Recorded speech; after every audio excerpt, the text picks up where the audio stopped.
cybersecurity, snacks, and goodie box. Let's talk about that for a second. So this is the official debut of my podcast. Let's talk about that. And I am honored to have my first guest to be the man, the myth, the legend, Mr. CEO of Goodie Box. I give you guys Max. What's going on, brother? Man, how you doing, Z? I'm doing well, man. I'm doing very well, man. I'm just really grateful that you're here to share your time with me today, man. Glad to be here today, too, man. So tell the audience a little bit about you. Where you from? Oh, man. Southern California transplant. I've been in Dallas since about 2010. Saw greener pastures, kind of financial crisis shut down in Los Angeles. Brought me to Dallas for what was a banking career at the time. Oh, okay. But you got tech background, right? Yeah, I didn't necessarily pick tech, but tech found me. Okay. Yeah. Oh, okay. Right. So, technology. Why Dallas? Like, what attracted you to Dallas? So, when this financial crisis, 2007, 2008, was, something of a big deal, Dallas just kind of stood out as far as the abundance of jobs and, the outward migration. I had friends and people that, thought, hey, man, we got some jobs in Dallas. Why don't you check that out? So began the process of referring jobs and things that began on my radar. And I started looking around. I was like, man, Dallas is not too bad. I'm going to go see what it do. But, I also had extended family here, so it was a good fit for me. Okay. So let's, I guess, talk a little bit about Goodie Box. Sure. What is that? So as of now, Goodie Box is a self-hailing startup. So we take on-demand pod and bring it to your door, 15 minutes or less. Everyday essentials, toiletries, feminine hygiene products, the things that you hate to run out of, we bring those to your door with a self-driving concept that has a kind of a roving vending machine that you can, use via app and bring to your front door. A roving vending machine. Why do people need that?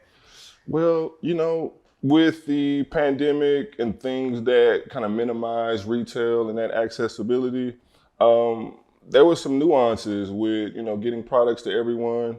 And also now that delivery and e-commerce is a norm, you have to wait to get your products via delivery. So we sought out just to say, hey, we can get this to your door cheaper and faster and make some money. Why not? So it was a good fit. Yeah. So, do you source locally or? No. Oh, wait, let me ask you this. You talked about the financial crisis and all of that, right and then you create a store where nobody works in it. Help me piece that together. So previous background was dealing with relationship management, commercial banking. So I was like inundated with the details of my relationship. So my portfolio consisted of convenience stores, gas stations, hotels, strip centers. And the relationships at that point, everybody would just stress the emphasis on how difficult it was to maintain the real estate. So, the data of, the financial performance in addition to the loss mitigation that I was, adhering to, just kind of got obsessed with the data on seeing how I could kind of bridge technology to make, real estate a little more efficient based on what I was hearing. And kind of segmenting, living in one of these apartment communities kind of gave me my first inference and inception on what would be later be Goodie Box. Okay, but the idea of no one working in the store. Yeah, that came along a lot later. So like my first flagship of Goodie Box was taking the lens of a standard vending machine. So living in a multifamily community, right across from American Airlines is where I got the inception and the idea. So I was walking by one of the machines, regular machine. It had kind of cobwebs and product hung, and that just kind of hit me. I was like, this it's not really working for people that live. People aren't buying snacks and chips like that.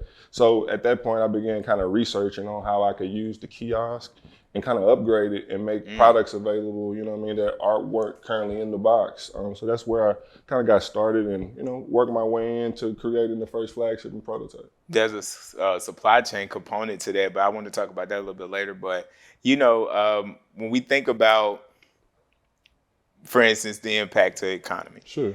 that's a technology that you're dealing with. Absolutely. Most people think about technology and the displacement of workers at that point. Right. So, like, you coming from the background that you come from and experiencing that financial crisis, how do you think about, that impact that your company have? Because, there's a lot of fears around that. No, you're right. But I think it's multi-layered. I believe people see one aspect of it. Yeah, it may take away one job, but it creates, several more. So for instance, I could pay you to stock a random vending machine, $7-8 an hour, or I could pay you $35 an hour for some light assembly to build one of these machines that gives you, technology pad on your resume that you can't get normally. Right. So it's kind of a give and take. I feel that some of these jobs that, the people complain about, they don't really want to do them anyway.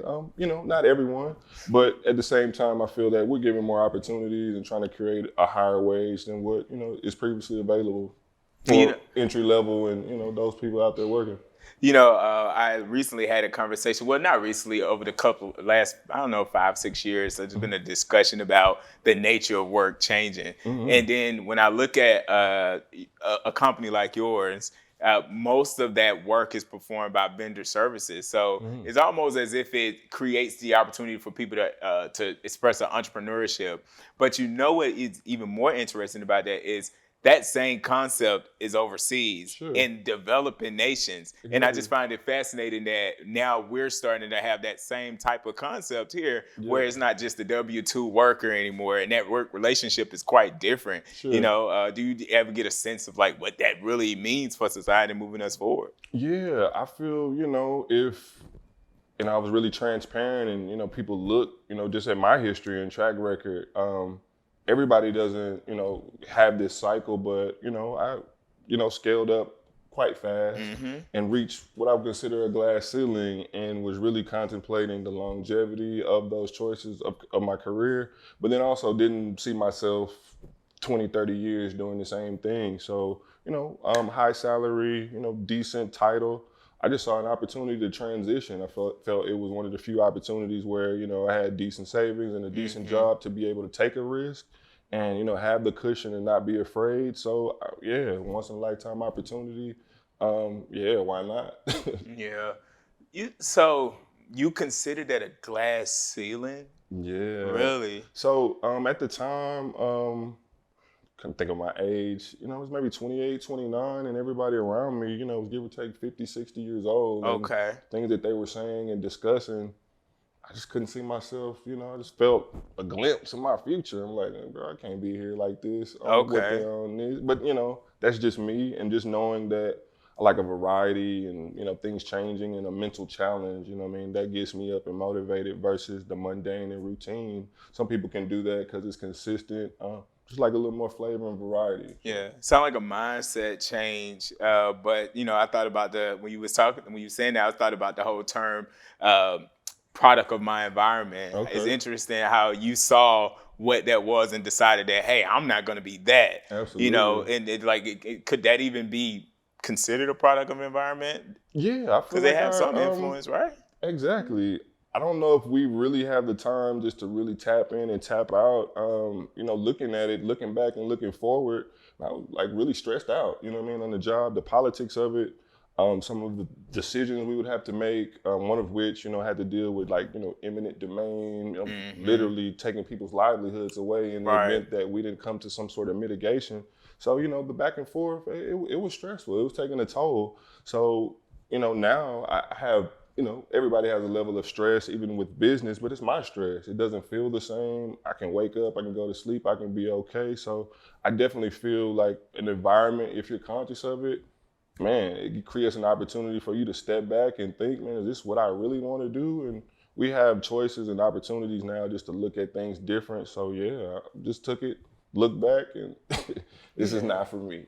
Can you see a scenario where that whole concept of eminent domain can be translated into the virtual world? Because we live in a virtual world. Make no mistake.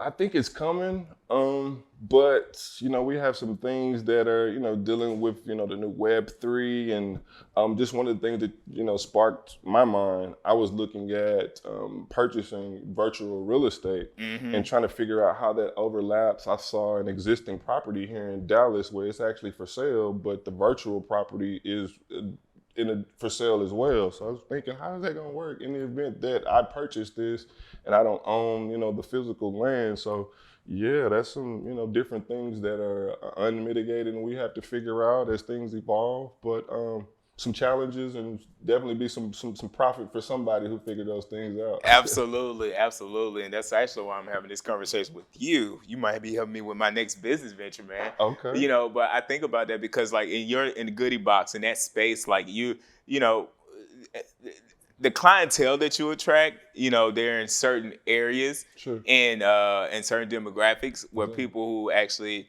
they pay for that type of convenience. Exactly. They appreciate that type of convenience, and a lot of corporate spaces are now incorporating that in their whole vending experience that they offer to their employees.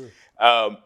That is a form of a virtual space because no one physically operates that space. Everything is going through a transaction via technology. Sure. Commercially, financially, that is a transaction. Even with some of the security around to protect the product, there's a transaction that has to be performed there in a virtual space. Are there any licensing involved in that? Well, no, at the moment, we've kind of mirrored our business model to be a hybrid, mainly saying we're giving you the gratification of online shopping with the gratification of traditional retail. So kind of like you said, it's combining the virtual with the physical, but nothing too proprietary. We've tried, some things that have been proprietary with blockchain and crypto, but just the run-of-the-mill credit card processing and utilizing things that make vending a lot more seamless and a lot less nuanced. Like for example, the traditional vending machines, their hardware, the technology stack are compiled with coils and spirals, the most, kind of basic insides of the vending machine. We use a combination of IoT sensors, cameras, remote management software that minimizes those pain points of dispensing.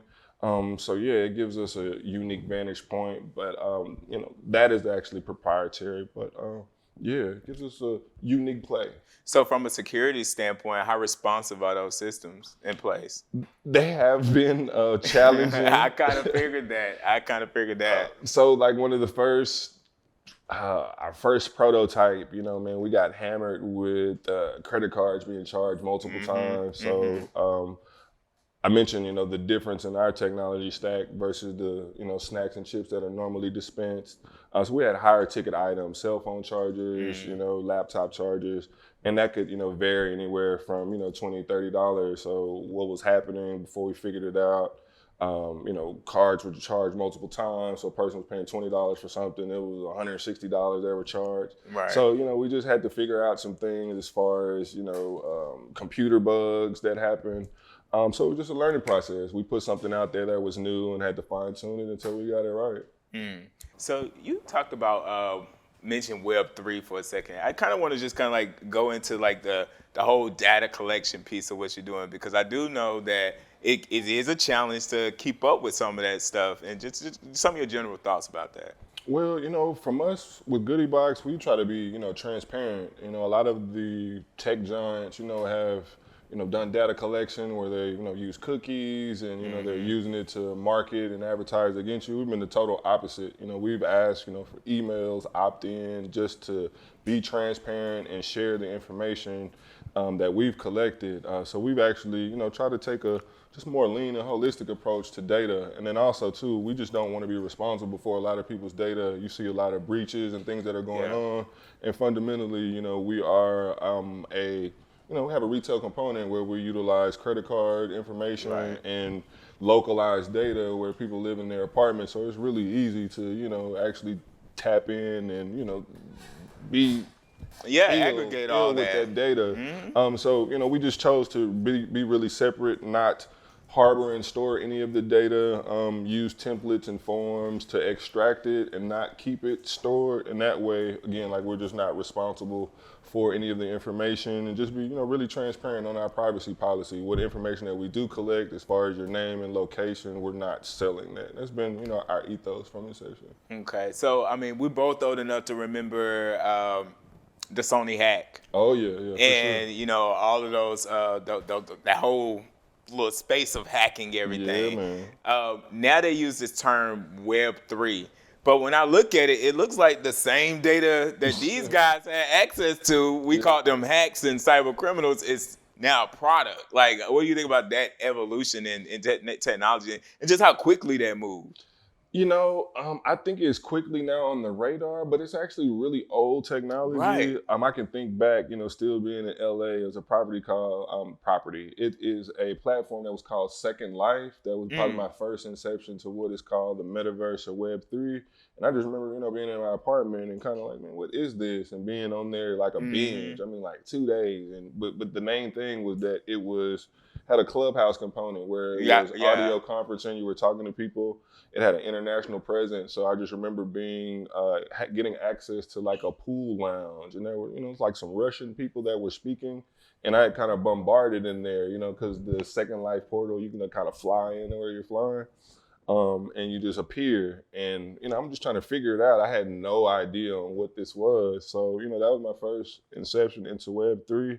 But, we're at a place now where it's going to be a little different. I feel the visibility of 5G and the combination of 2D and 3D imaging is going to give a lot more data than the static of information that's collected via web. So, like, for instance, if you're in your home and you have 3D, 2D, we probably can see water flowing. You can probably see mold in your home. You can probably see your chest is congested with something. That's where we're really going with that data. So it uses, some fundamentally, existing technology, but I think it's going to be much more transparent and elaborate than we've seen today. Right, and then the crazy part is, how do you even commercialize something like that? Because we think about it, 3D imaging, just from like one of the hot topic is, 3D guns, and that type of stuff. We live in a very virtual world right now. So, like, you got some metaverse, some of that real estate on metaverse? Yeah, man. Okay. Been looking around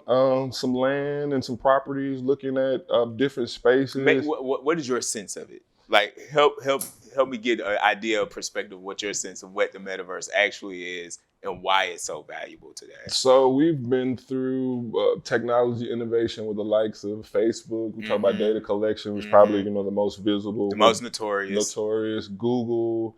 We talk about things that you remember, man. I remember like the internet search engines were like Alta Vista. Right. Just like how things first started and where they got to be now. Right. So the Web3 now is literally a place where you can feel the internet. It kind of segueing, but not to get too far out. The most notable for me is that Dave Chappelle had a skit where, he was talking about if the internet was a place, it was, a little more graphic than you would probably like to. But I remember that. That was, kind of the inception of what is now the Web3. So we went through something that's more static, where you're reading, scrolling, you're visually sensitized, and now you're going to be fully immersed into the internet. So you think of, you were reading, scrolling, now you're going to be able to feel and be in it, so to speak. So the Web3 is an evolution of the internet. It's going to combine, the static component, but also going to give you mixed reality that includes AR, VR, and some other tools that are going to make it, a more vibrant place than before. Yeah. With Goodie Box, like, there's a supply chain component there. Like, how are you anticipating that to evolve with some of the new technologies that's coming out and coming online right now? Because in reality, that is a virtual store. For sure. No one works there. For sure. I believe we were really smart to have research and development early to be able to try out some new things prior to the pandemic, just to see if we were on the right foot. And one of the things that are interesting for us has been generative design and additive manufacturing. So in layman's term, that's 3D printing. Right. For us, to eliminate supply chain nuances of, hey, this is, this control part that we have to get from Europe, or, this metal fabrication that we have to get from China. I can physically take a 3D rendering of whatever I want to create, and the additive manufacturing is 3D printing metal. So I can print my kiosk and everything, in 8 or 9 hours. So that alleviates need from having to source products internationally or needing, anyone else for that matter to send products. Once you have the intellectual property, it's stored just like anything that we download, MP3 files, and it's on board. So in the event that I'm out of that product, all I have to do, that piece, all I have to do is 3D print it. So just being able to learn about that technology, we were dealing with, I can say this, prior to the pandemic, the Autodesk in San Francisco. This is where we were doing the research and development with the 3D printing and physically printing what is our chassis of the self-driving component. So everything from there was printed out with, in addition, minus the wheels. Everything from the chassis to the pod was a prototype that we wanted to see. Of course, could we do it? And secondly, was it functional for the elements? Could it drive around? Is it, would it blow weird if we drive it around when it's windy? So those were all the things with research and development that, we had the leisure to play with and fine tune. I think it's fascinating that you talked about sourcing supplies and those vendor relationships with U.S.-based businesses. But have you seen an impact in pricing and how you actually pass that on to your client, to your customers? Yes. Is it like it's everything? Good or it's mainly dealing around with transportation. So whatever I need, it's gonna have to come from a truck or some kind of way to get it in. Yeah. So or expedited little van, Sprinter van, something down those lines, right? Sure. So gas and everything that's attributed to that cost is passed on. So it's unavoidable, and it still goes into that conversation of our supply chain. If we're having to anything that we're getting from some other place and it has to be brought in, it's attributed to the inflation piece. Right. So let me ask this though. In the American Innovation Act, okay, is that trade-off worth it for the goals and objective? Because we're talking about and I'm gonna hit you and maybe some of the audience in a different type of way with this next question, but it's very much in the vein of America First. Okay. It's very much in that vein, which is not so different from every time we've seen the century turn, where new technologies are deployed, where people stop, the auto combustion engine came on board, from a bayonet and a horse, then all of a sudden it's like, let's build our engines here instead of getting them from Germany. Right. Now a BMW or Mercedes, those German engineering, it's a luxury item, but Chevrolet, Dodge, Ford, these are not considered luxury items, but they are more economical and they are the best sellers, and they do contribute greatly to our economy. Sure. So we think about it in technology and the way it's turning. Is that sourcing and the inflation of price worth the trade-off for the long run? Just something to think about.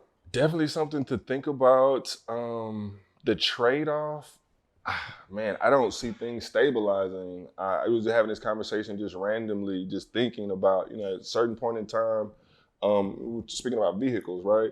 Just think, if you were traveling cross country, think about, at that time, 40s, 50s, what the gas would be and what the cost. Everything just costs so much more now. So I feel like it's no way to turn that off. And now that, we've opened that Pandora's box of being able to have anything that we want from the world, it's kind of like, we're jaded and spoiled. It's gonna be hard to, turn off the Louis and all of the things that we import that we really like.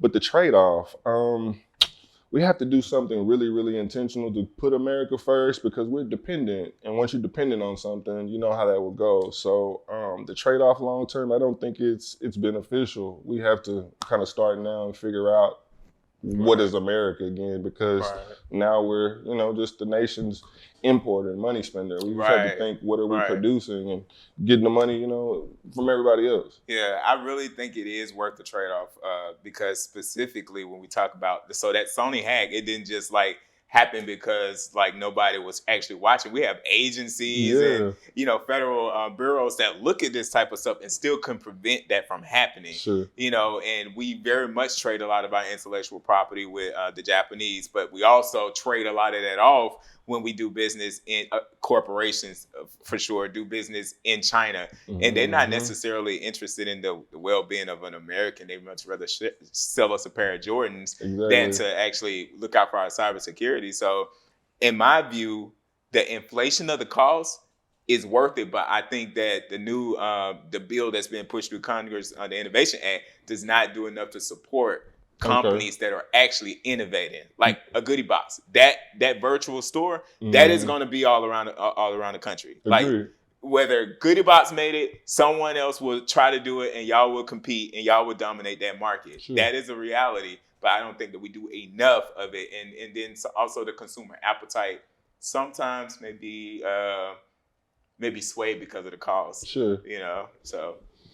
Interesting times. But, I think, like you mentioned, stomaching the inflation is just going to keep, that capitalism wheel motivated. Everybody's going to try to earn more just to keep up. So, it's not a bad thing, but it's going to, keep some people left behind, unfortunately. Yeah, I think that a lot of newer companies have to stand on those principles. So, like, I just want to hit on one thing is, how have you been able to kind of monetize on all of this?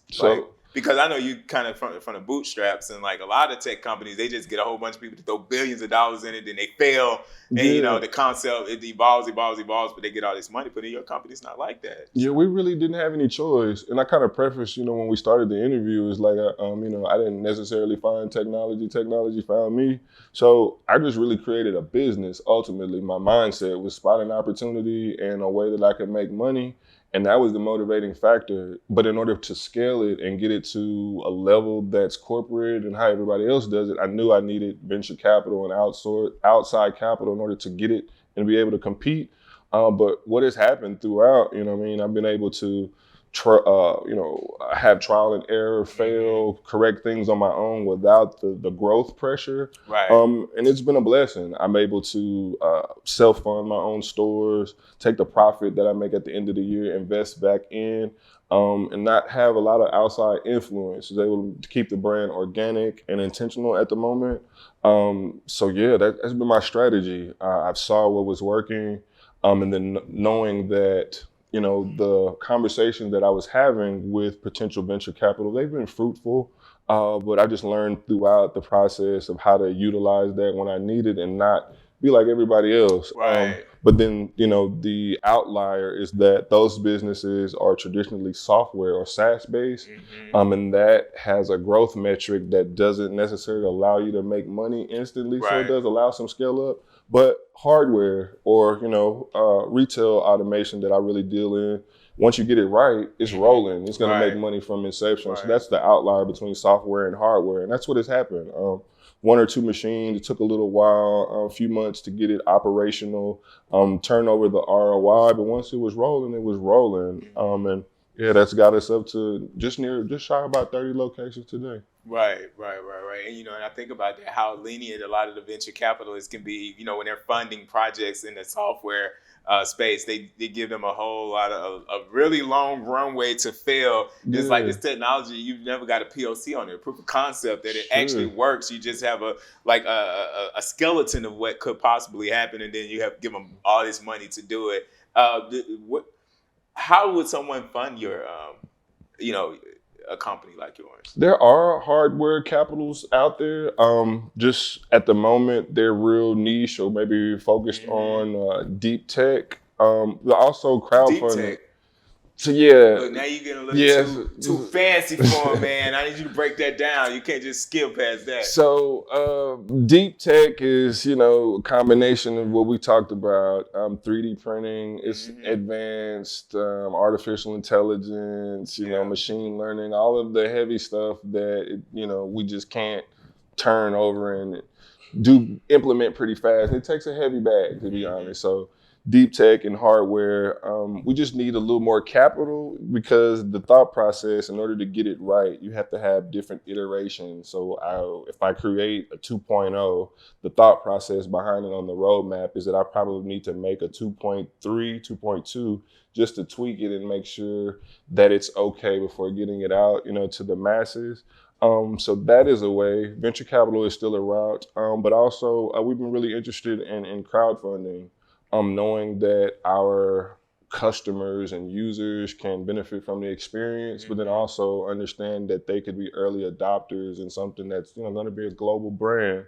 So those two things, are the way that we're going to, grow and allow other people to invest in us and invest in the mission. Yeah, I think that's a great way to kind of keep long-term customers as well, and also expand that brand.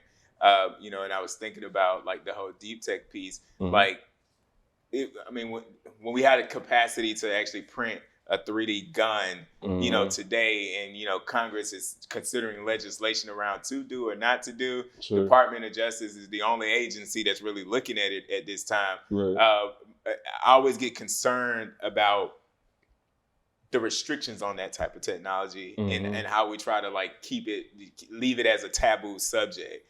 I think it's something that, we really do need to start just realizing that, hey, that's not going to go away. Sure.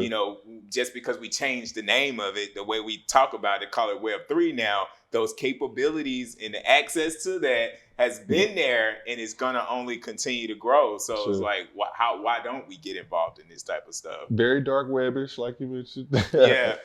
Like you mentioned Russia, like they've been on top of this stuff. They don't even have money. Exactly. They ain't got no money. Exactly. But they've been on top of this stuff. Yep. So that, what is it? Globalist mentality, non-government intervention, decentralized ideology. But, we just have to understand the culture that has been created. There's been a lack of transparency. There's been some things that come out that, paint corporations and their intent in the wrong light. So, people naturally we're going to gravitate to try to get any power and freedom back. So the Web3 is that moment. So there will be, some pain points on how we minimize terrorism and weird things that go on Web3. But at the same time, I just feel 2022, this is where we're at. We can't put that genie back in the bottle. Absolutely not. And like me being a very conservative guy, this is one area where I think that, the government has no choice but to act because now we're talking about national security at this point. 9/11 is a real thing. Sure. The Sony hack that really happened. The infiltration of our banking systems that really did happen 2 years ago. Man. Like a lot of people think it was so long ago, but no, this was in the middle of COVID going down where, foreign governors and foreign actors can infiltrate our banking system. I mean, you think about the Federal Reserve, that the management system, that's the global institution. They loan to every government on the planet. Right. And some guy sitting in the basement somewhere or in a cubbyhole somewhere can actually go into this system and bring a financial institution down. That's kind of crazy, man. And how do y'all protect yourself from that? Learning. I maybe preface or maybe mention that did a lot of research and development early on with crypto. So knowing where things were going and what to avoid and what not to avoid has been, a process. So I think a lot of visibility with a lot of the online platforms that have been storing and keeping their crypto is more of the risk factor. But we've been having, with our cash or something that we keep offline is kind of like our own goodie box where we keep the coins and the money that's offline. Works kind of like a hardware wallet. So that's one of the things that we've been perfecting as well. But then also just trying out other products that are in the market to see how they fit. But I haven't been 100% unscathed. There's Bitcoin extortion on my email now. Mailer demon spam thing going. There's some weird stuff that happens, but nothing to the point where we've been in dire circumstances. They've taken all of the money, but there's been some weird situations. I think we identified, somebody had a mall spree. They went to Foot Locker, they went to Saks Fifth Avenue on one of the corporate cards. But, that's more so the banking lack of control that they've had. Our information probably went out on something that we were involved in. I believe it was maybe Spotify had a hack, so our credit card information got out on that one. But that was something that was out of our control. But I've been blessed other than that. Yeah. So, y'all ever tried to work with like the military or the government in our space? Yes and no. There have been some seed opportunities that we've solicited for, but the requirements really would want a little something more war ready than we were equipped. So that's our main industry right there. Yeah, man. I was like, wow. We don't know how to get no 3D or technology to the city, but we can definitely build a bomb. Yeah, so one of the things was kind of proposed, just to have us to be functionally who we were, a retailing pod, but, it was trying to figure out how to put a sonic boom in the machine. So if we have these things in mass operations, like how do you disperse, mob mentality if somebody wants to topple or, maybe, I don't know, do some weird stuff with these mobile vehicles. Ain't that crazy? Yeah, we want a vending machine to just send out a sonic bombs. boom. Yeah, it's like what's crazy. Only the U.S. government. Yeah, so figuring that out and hearing that out, it was interesting, but it just really wasn't worth the bag. It's like we could do this in 2 tiers, but do I really want a sonic boom on the right, in a vending machine. Man, you changed the world at that point. You building bombs and send them out in a vending machine. Can you imagine? Being like some grandson, he just go up and get him a bomb in a vending machine in Iraq. Man. Imagine that. Was that DARPA program or something? This is the NSF. Okay. NSF seed fund. Okay.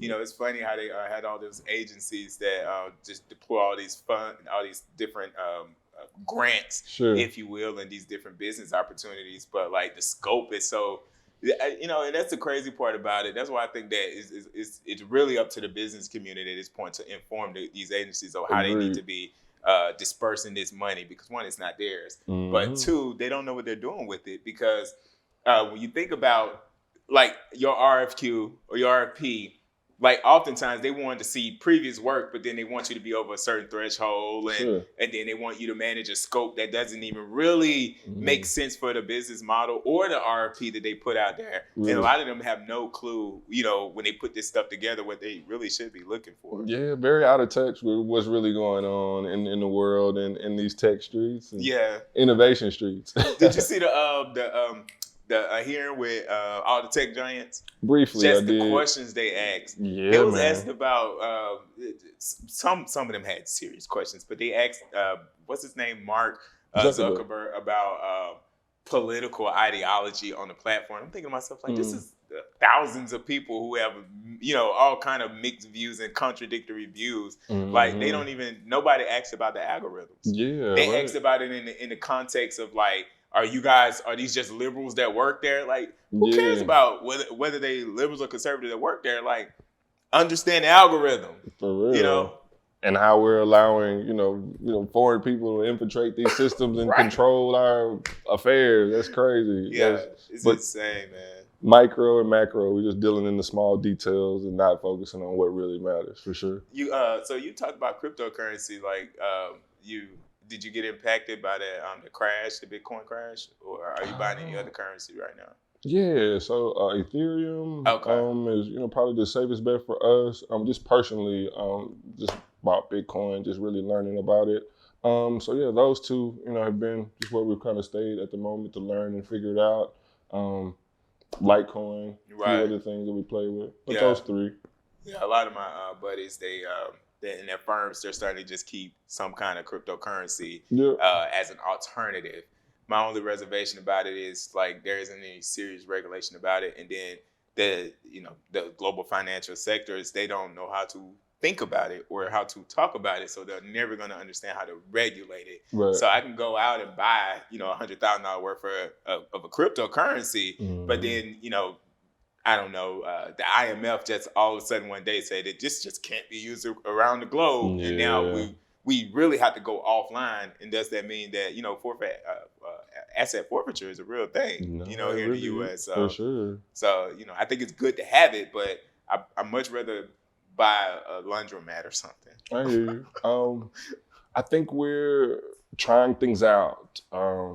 We just mentioned about inflation and how that's working.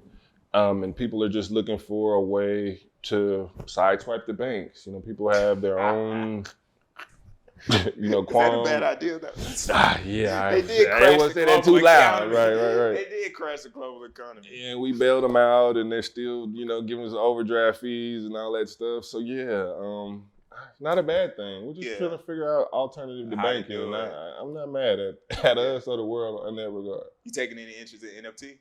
Yeah, but not the normal. I feel like we're really obsessed with just digital art and clip art, and that's beautiful. But the infrastructure and how that could build the framework for Web3, I think that's the most insightful for what's to come. So yeah, we talked about the metaverse and how that creates a more immersive web experience, and the NFT is literally what it is. It's just a token. I mean, it grants you access. So Web3, everything from inception starts with your wallet. So in order to use anything, using the coin. So we just have to really think about it as a token. It gives you access and allows you to do other things. It's just a new framework for the internet versus the free model where you're given an email, phone number, data. You don't have to sideswipe that. You can just pay a coin to access something, have a little more anonymity and still use the internet. It's just the new way we're going to access it. Wow, that's crazy. So I know very limited about NFT, and it's mainly because a buddy of mine in Canada that's like, he's all about it. And I talked to him a lot about it. He's like, you really need to get it because it gives you access to this and that. And I'm like, well, I don't know if I even need any of that. But now that I think about it, it's like, maybe at some point I will in the virtual world because, metaverse,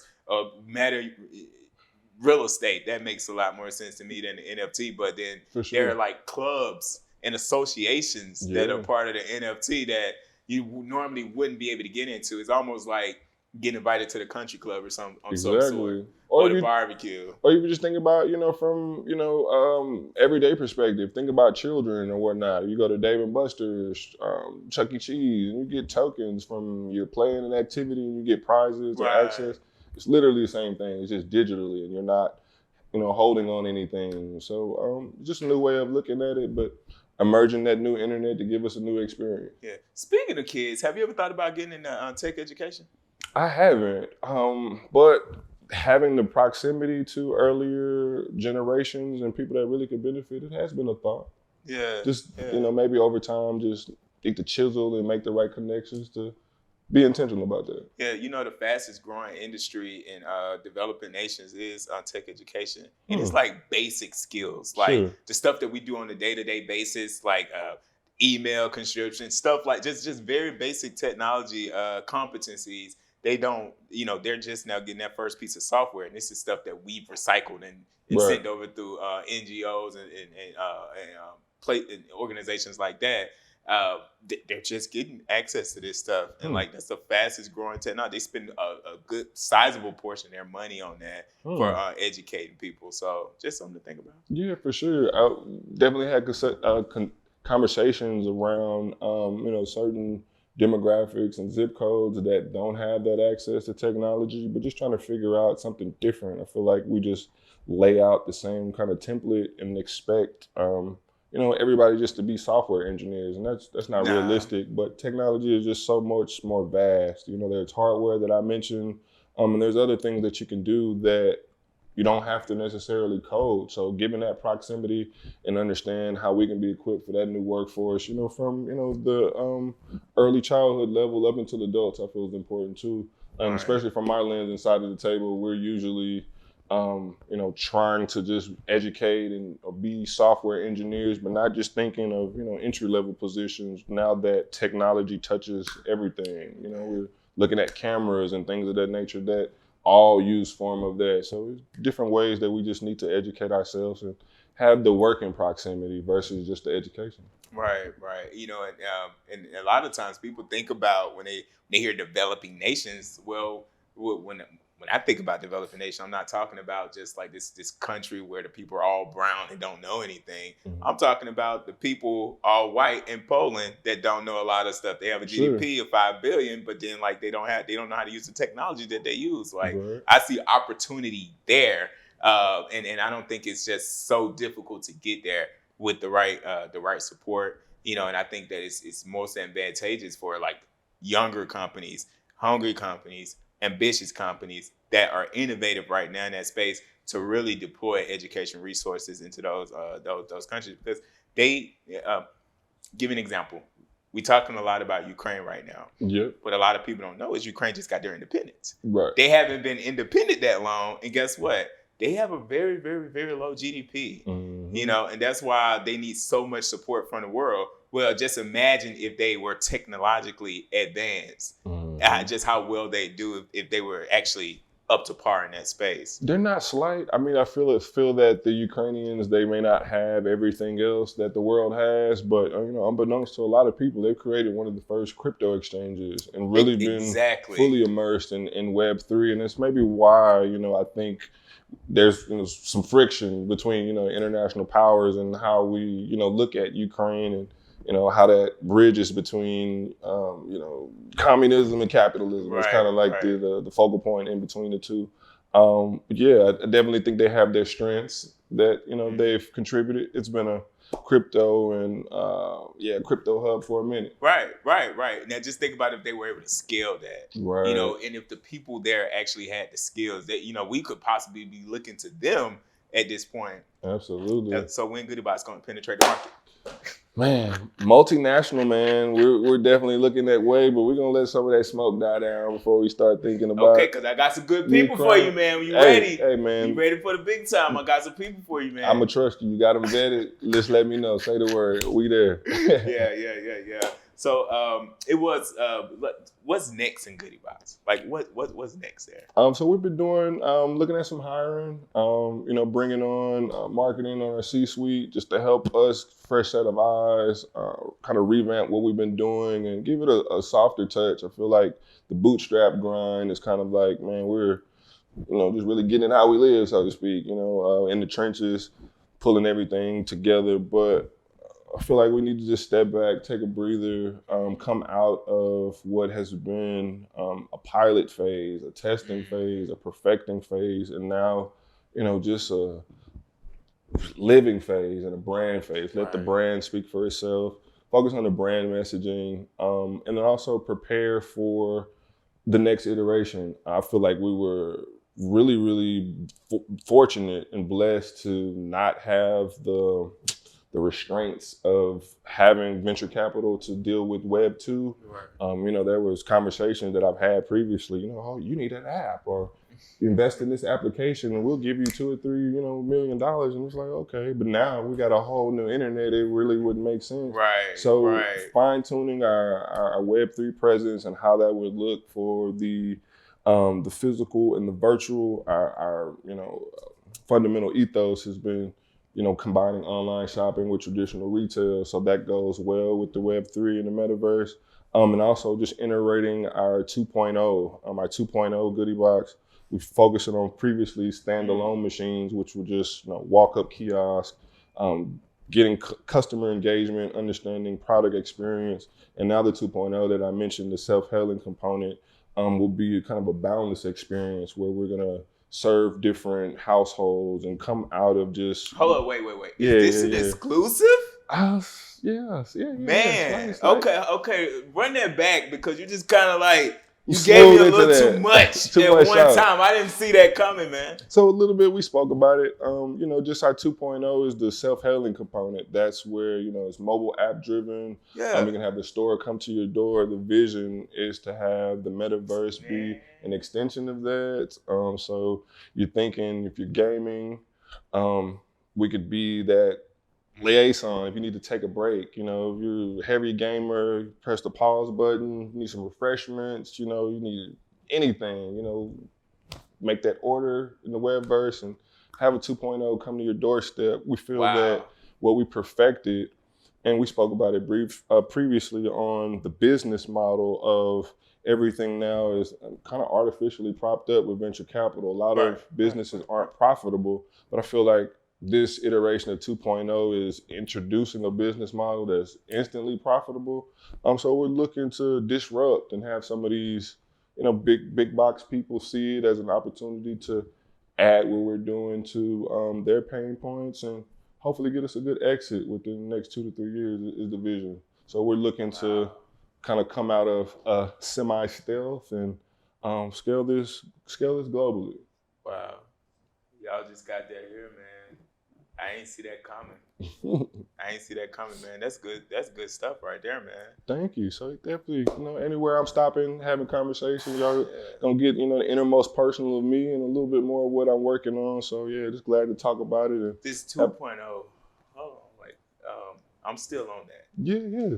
Because we used to 5-6 years ago, we called it the Uberization of this. Mm-hmm. But what's unique about what you have is you're very integrated with a local supply chain. Sure. In order to deliver these goods, from B to C or C to C if you have to. Yeah. Like that's a true disruption. Yeah. So that's one of the reasons where we were just comfortable in our position and not stressing the high growth mentality, because we know at a certain point, once things topple over, there's been money and big money invested in trying to solve problems that obviously didn't work, that needed more money and more solutions. E-commerce is one of them.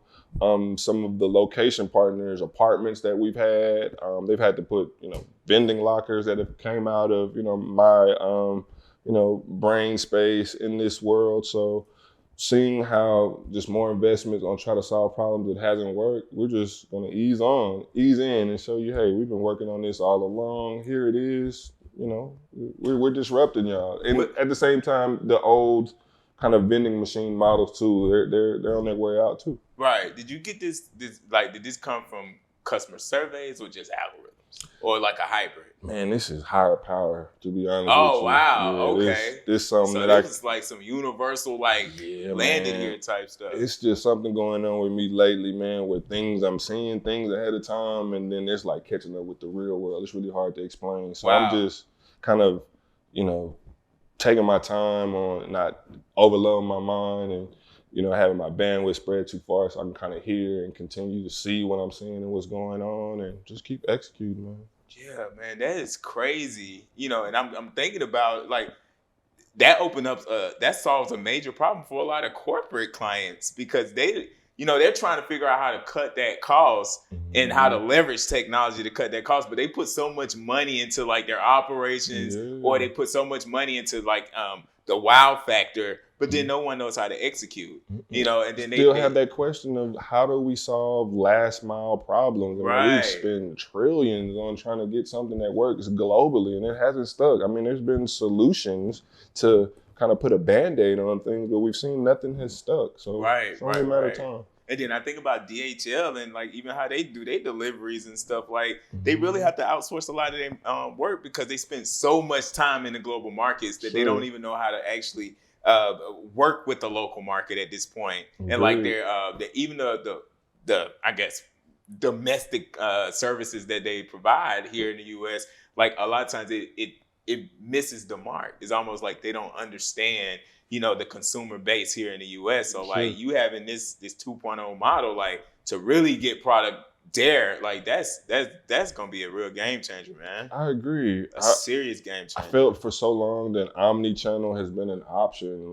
We're speaking of omni-channel as an option for last mile problems, or big box corporations, or any corporation is trying to get their product to people, whether it's D2C, whatever it is. Last mile has been, the gaping hole. So at that point of everybody seeing, hey, this didn't work, it's going to gravitate to something that will work. I think we've invested properly, bringing the right talent on.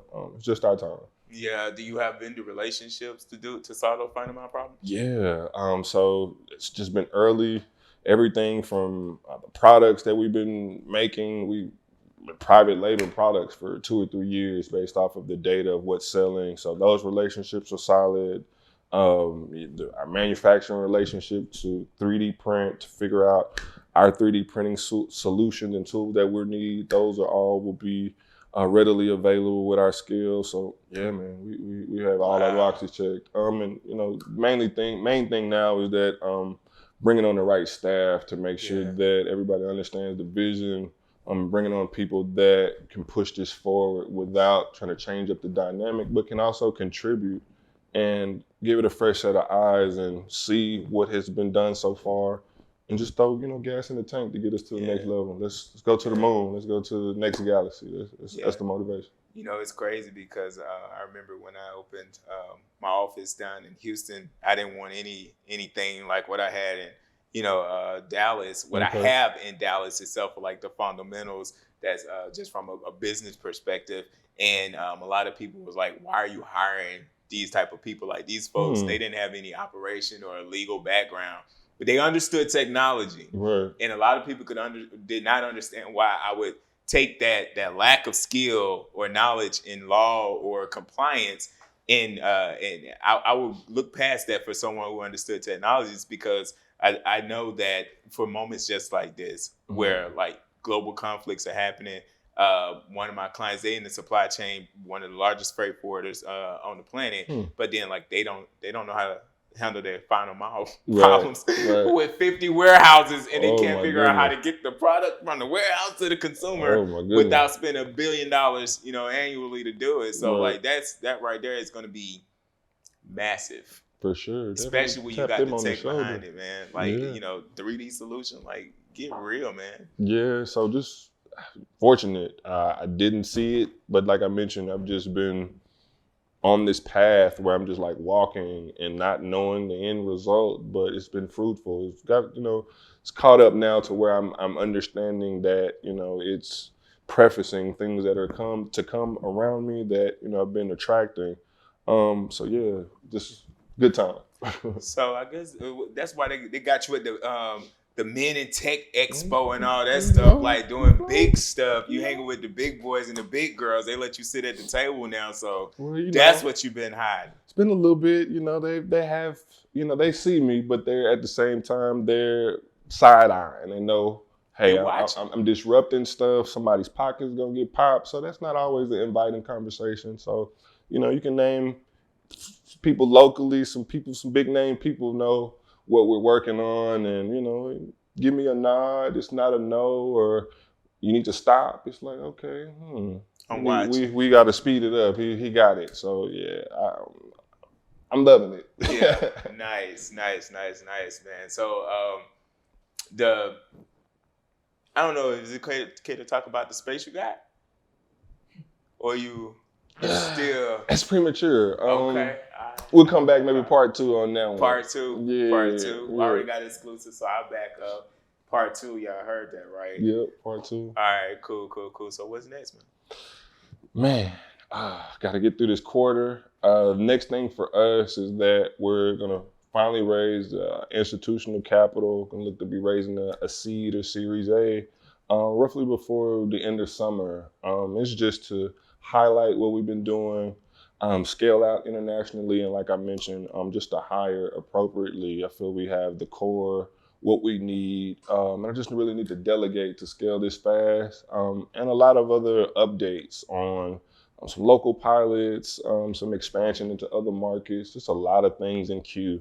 So I just need the staff and everybody to help, get some things off my plate just to, help me execute the vision. But yeah, we're gun-ho. Raising capital, more work. Yeah, we got a team. Yeah, more work. We should be 50 to 75 stores before the end of this year. Okay, and the people you hiring, like specific backgrounds. Yeah, one person is CMO. I've been watching their work locally. Different things about events, and just seeing.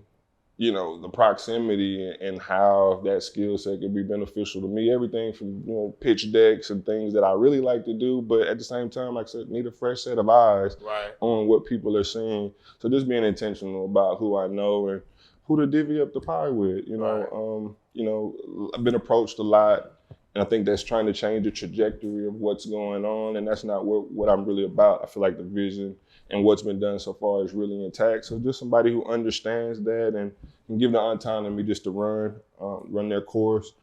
So that'll be, CMO, the marketing person that'll help me out. We're also looking for a product person that will be able to understand the product and talk obsessively about it when needed, the innermost details of it. And then later...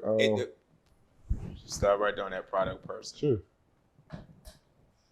that's a key.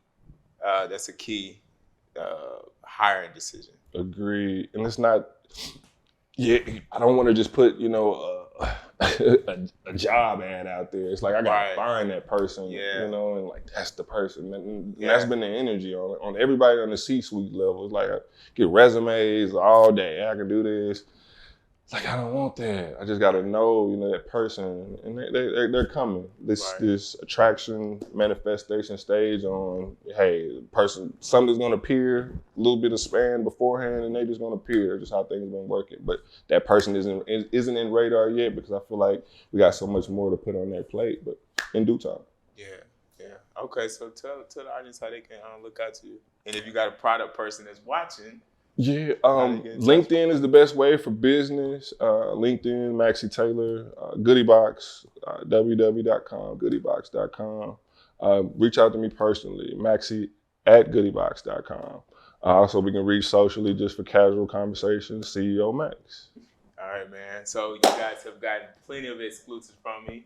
My man, Maxie Taylor, man, he came through and blessed us with a whole bunch of jewels. And that's how we do when we talk about here. We talk about things here at this podcast, man. We flow from politics on into the business and commercial side of things, man. So I just want y'all to stay tuned and catch us on the next round, man. Peace. Appreciate you.